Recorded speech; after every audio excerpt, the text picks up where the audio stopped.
Good morning. Morning sir.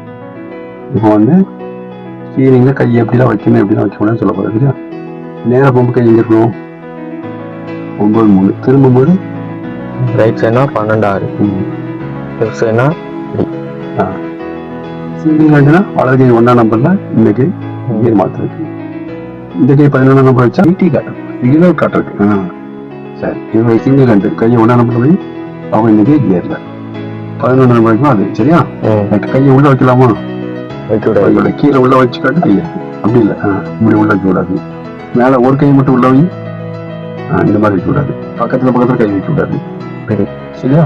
Right. அப்புறம் ஸ்டீரிங்கே தெளிவாக படிக்கும். 12 2 பிரிச்சாச்சுன்னா ரைட் சைடில் டைனிங், லெஃப்ட் சைடில் ரெஸ்ட் ரூம்.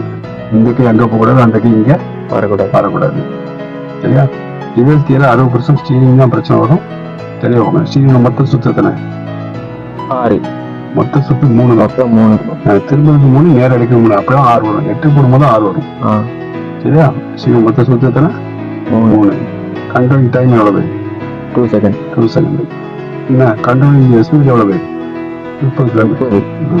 நல்லா ஞாபகம் வச்சுக்கணும். சரியா? ரைட். ஸ்டீரிங் பண்ணும்போது இது ரொம்ப முக்கியம். இந்த டிப்ஸை நல்லா ஞாபகம் வச்சுக்கோங்க. ஓகேவா? ஓகே, வாழ்த்துக்கள்.